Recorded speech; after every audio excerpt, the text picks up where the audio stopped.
Well, I tell you, anytime you play Purdue, you earn your win. And I would say that I have great respect for Matt, his program. I think they're still the best team in the league. But today we earned our win. It wasn't lucky. I thought we earned it from the get-go, the start to the finish. Second half, every time they came back, we made some plays. For halftime, that was tough to go in the locker room after playing so good and then giving them 3 free throws. I thought that,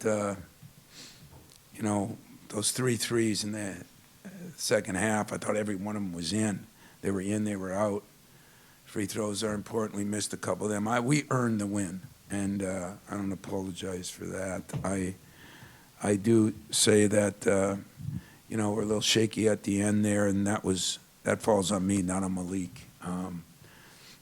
We didn't have a timeout, and we're trying to tell them what we wanted to do, but that is on me. That should be just automatic. So heroes, we had a bunch of them, and I would go from least minutes to most. That might have been as effective as anyone. The crowd was one of the heroes. They were unbelievable tonight. Felt like old times. Mateen said that in the locker room talk. It just felt like the way we used to play and the way our crowd used to react. Marty Sissoko gave us about 4 minutes, and I thought they were incredible 4 minutes. He brought some energy. He did some things.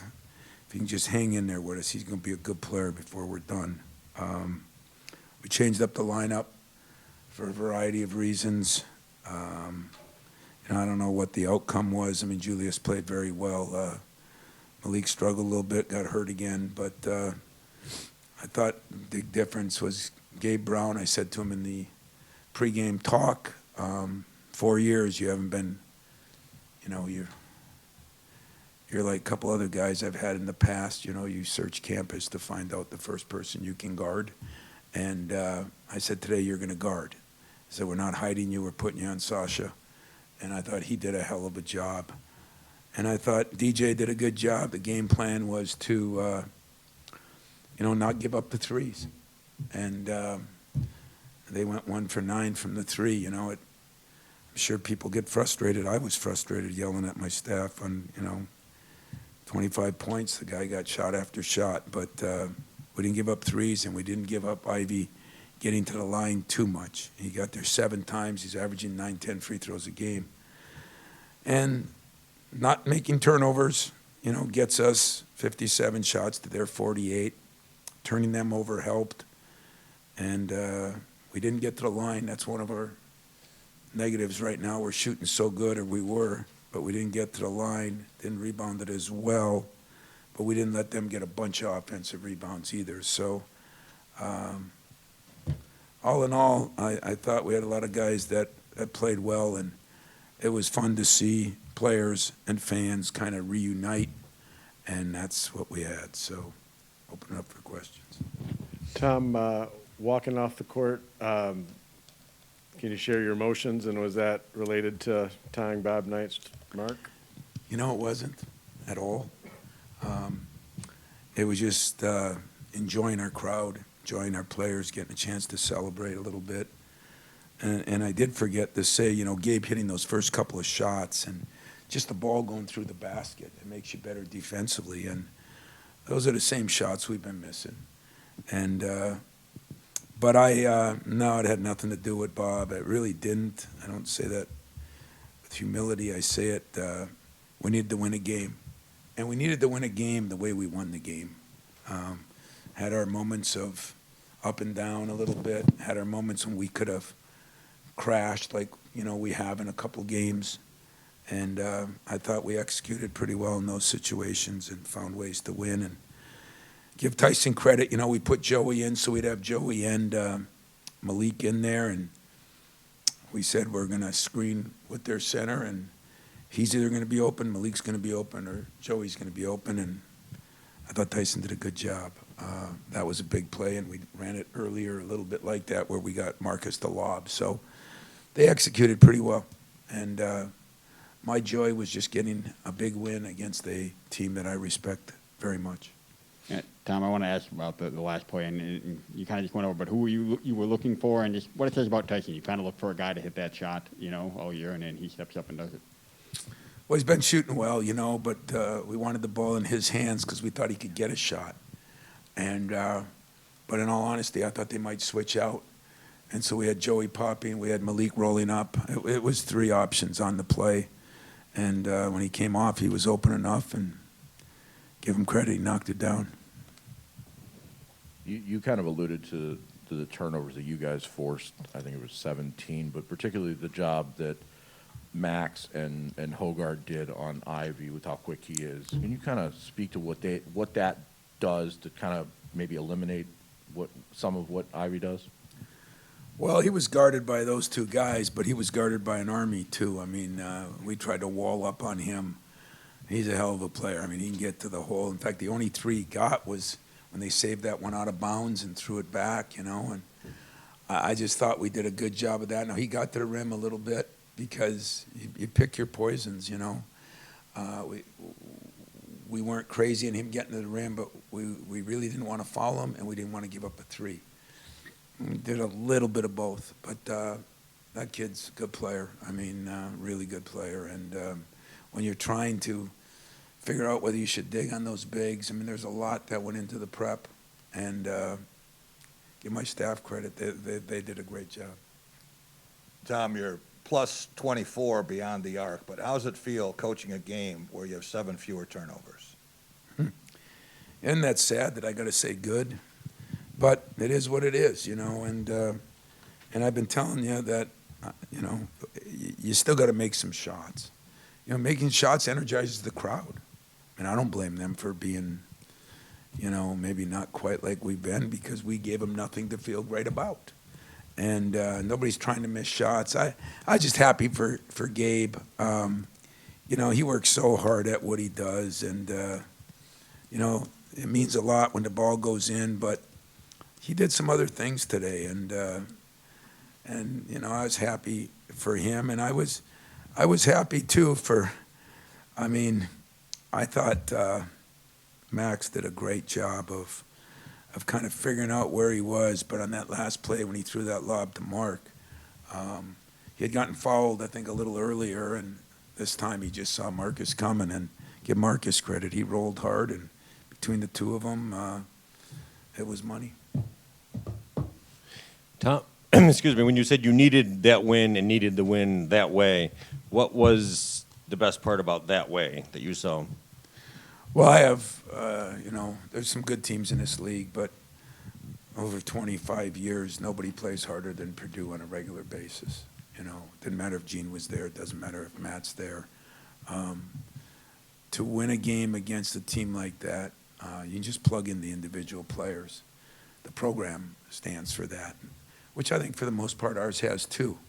We went a little bit null and void here for a couple weeks, but I think in general we had to win it by getting on the floor, getting after the loose balls. We sprinted back. We did some things. We contested at the rim. We took shot after shot, down there. I thought we hung in there with that pretty good. Julius helps us because, he's strong, tough, and a man, and very smart, Although I did tell him in the locker room, he said to Malik, why didn't you just throw it the other way, right out of bounds? Then they would have to take it out of bounds there. And I said, Julius, you can take that engineering degree and stick it where the sun doesn't shine, because they would have had the ball out back there then. And he goes, oops. So not always are you basketball smart if you're academically smart, but he really is both, and he did a hell of a job too. Well, we struggled a little bit our freshman early. I thought Max looked a little nervous. I thought when Jaden went in, but God, Jaden's been so good for us in a lot of different ways. But don't underestimate what Marty did. Marty brought something, and the team just rallied around him. I mean, in the huddle, they were just so happy for him, and his day will come. Just to follow up on Gabe, Matt Painter just said that we shouldn't forget that Gabe was always a good shooter, and while he didn't want it to come against him, he feels that this could springboard him. Do you see that in the bigger picture moving forward? Oh, definitely. I said, we'd been shooting the ball pretty good. We were we were one in the league, and we just missed shots. I mean, your two best shooters are shooting 16 and 9% from three. I mean, there was a couple bad shots, but it wasn't all bad shots. But like those ones today. I mean, I swear, I don't know who else. I think Gabe had one. I think Malik had one, and Malik had two. God, I thought they were in from where I was. And but I think this will give us some confidence moving forward. But we got to play. We're still not talented enough to overcome a bunch of mistakes. We have to play. Our line is very fine, and that's okay. It's been that way a lot of years. What do you make of your football coach sitting in the end zone and waving his pom-poms? He told me before the game he was going to do it, and I said, Mel, Judd always said, the game makes fools of us all. So enjoy being a fool for a day, because normally I thought it was great, him and Allen, and out there at the end we had Allen from the Los Angeles Rams sitting down there. I told him once, can you straighten out this official for me? And he stood up and said, I sure can. And I wish he would have. But, we had a lot of good football players back. Mateen and his crew were back. It's what I love about the place. And I'm really happy for our guys. It's been hard on them. And, nothing's over yet. Hopefully this is the beginning again. And don't anybody say that, we get better at the end of February, March. I worked all February. I worked my tail off. Just wasn't very good. I didn't do a good enough job. But it wasn't that I took went to Florida, Siesta Key, and stood around. I didn't do that. I worked. It just didn't work enough.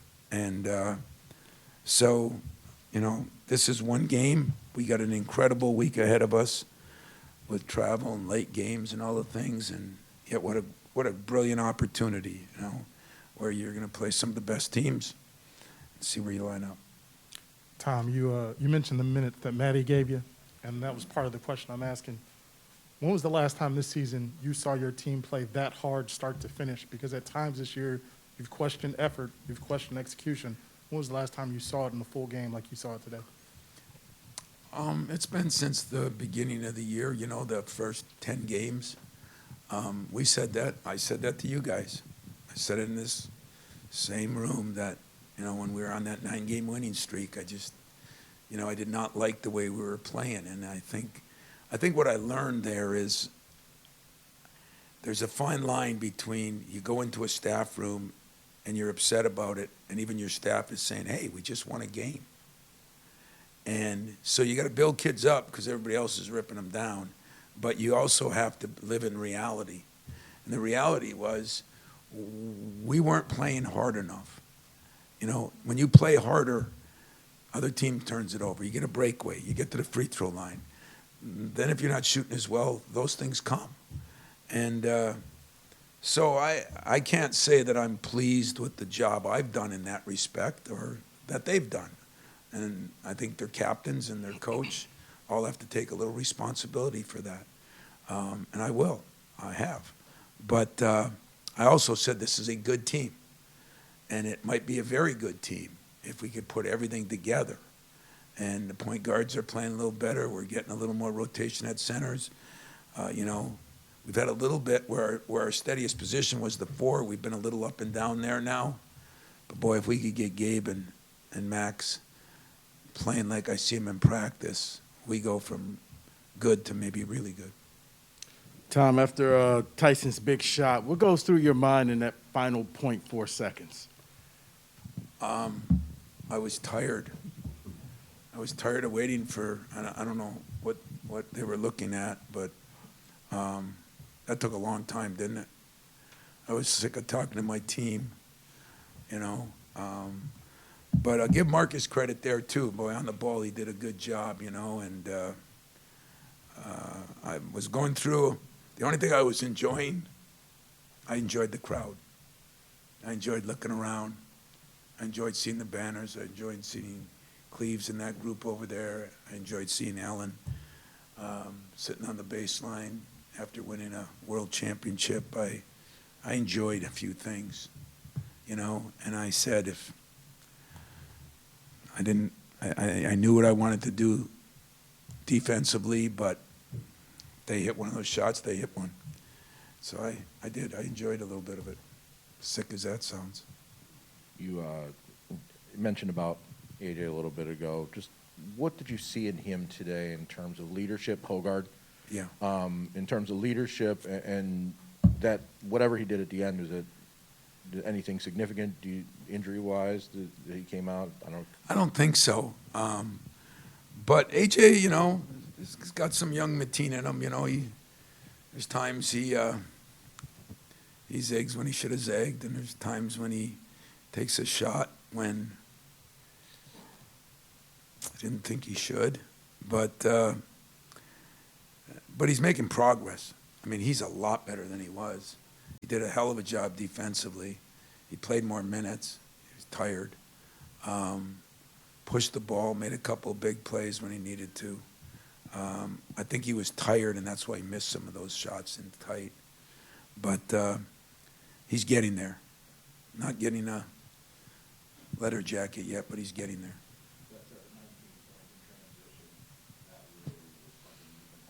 Yeah, they threw ahead, especially early.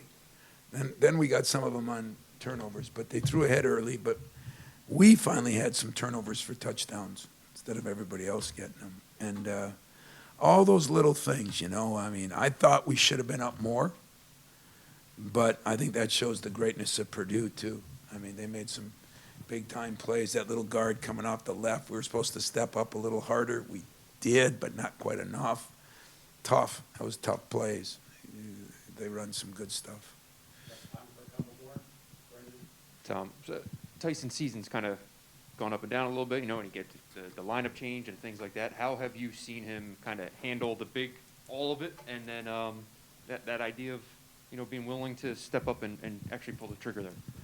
No, it's funny you say that. We had our pregame meal at 8 o'clock, and I walked up to him as we were walking out, and just me and him were there, and I said, you've grown up a lot.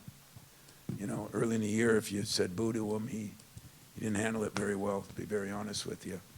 And he's made a lot of progress where those things don't even faze him anymore, and he's starting to, I think that's the adjustment you make from levels, and maybe realizing, like, a couple times he's made statements like, wow, it is different here. I said, yeah, it's a lot different. That doesn't mean anything degrading. It just, the intensity of it, the fans, the other teams.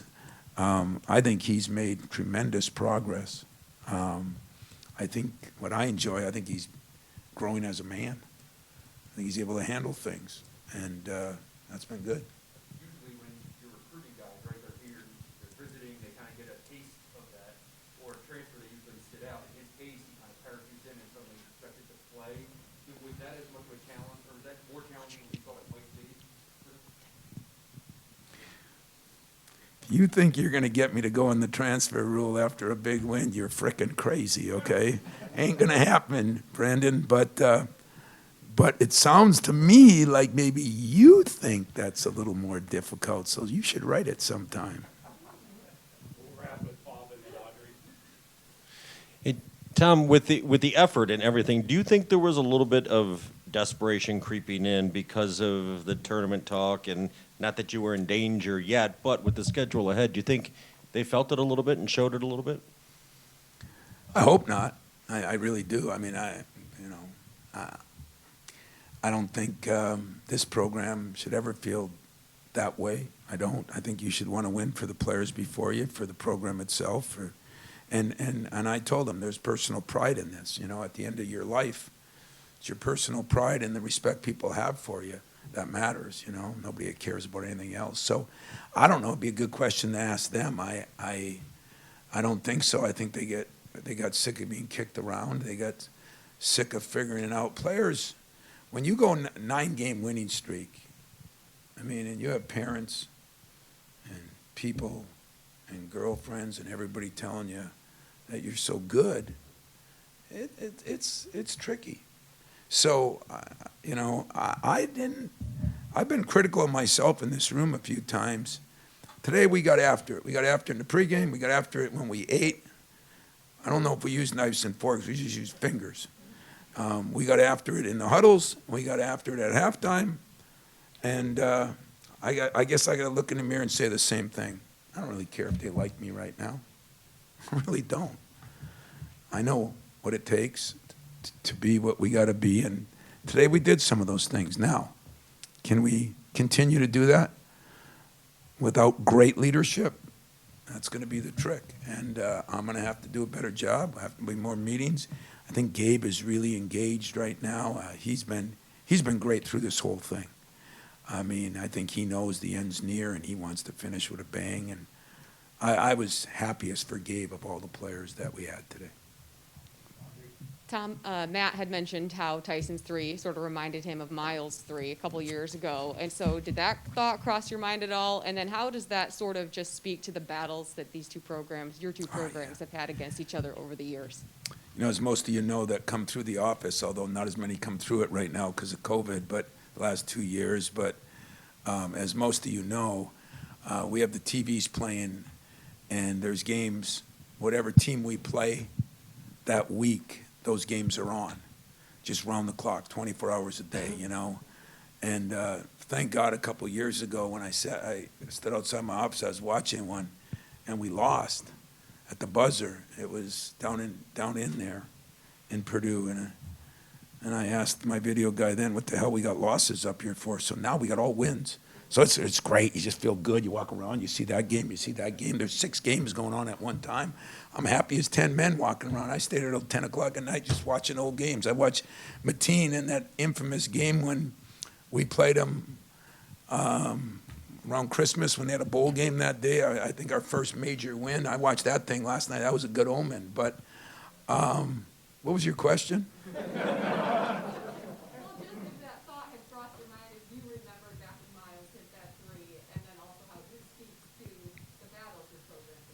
Yeah, it's really a good question, Audrey. I remember every shot ever taken to win a game. That's something that goes in your brain and never. I do see Miles. I see it up there. I got a picture of it.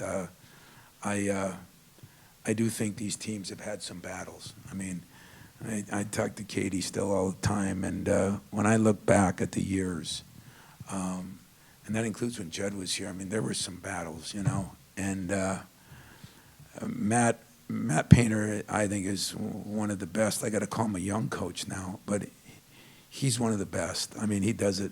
He's involved with every committee. He's really good for the game of basketball, and I still think he has the best team. Hard to go through a season. You know, if you really look at it, and I told my team this, they struggled early. Remember, they lost 3 out of their first 8. Some of it was scheduled, which I try to say around here. But then they've gone on a hell of a run, and yet I expect Purdue to be one of those teams that is going somewhere in late March. I really do, and hope they are. It's one of the teams I pull for. Thanks, guys. Thank